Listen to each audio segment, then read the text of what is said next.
welcome back to SpeterTV. Subscribe if you're new, hit the notification bell to let your speeder sense tingle when I upload. It's been a while since the last video in this series, but well really, I was just waiting for the next duo to talk about to click for me. But it finally did, sadly, with the news of the death of actor Tim Conway.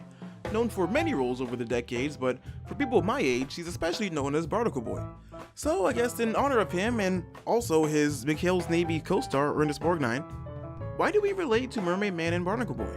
Now, it might be kind of weird for me, a 24-year-old, to say I relate to two cartoon old people, aside from the fact that my bones hurt and just everything kind of hurts all the time. On a low but continuous level.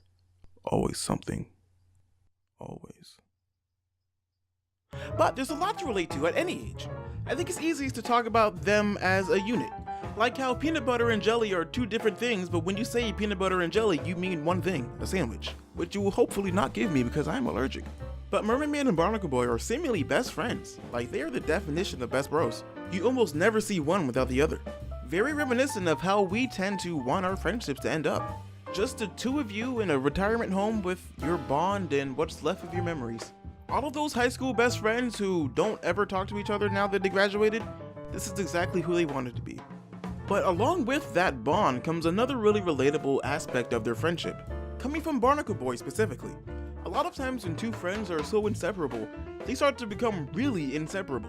Like people might not differentiate between them anymore, or at least it might feel that way.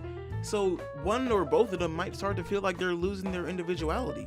And of course we saw this when Barnacle Boy joined Every Villain is Lemons. He started to feel too much like the sidekick in their friendship.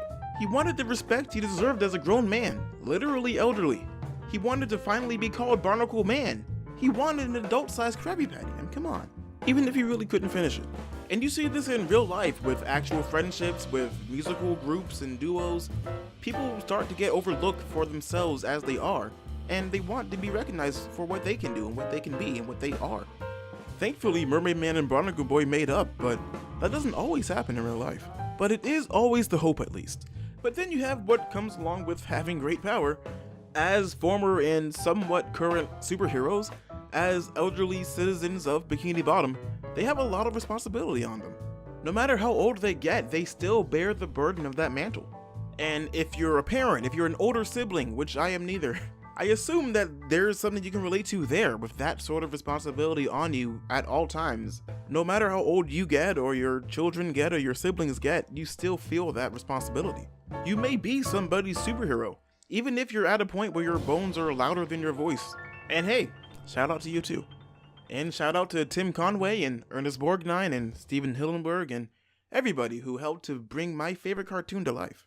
So let me know in the comments how else you might relate to these two characters who you may not have really thought about relating to before. Thank you so much for watching. Please like this video if you like it, dislike it if you dislike it. We got Patreon and Teespring in the description, and you can follow me on the social media stuffs if you want, whatever. Again, thanks for watching, and I will hopefully see you next week.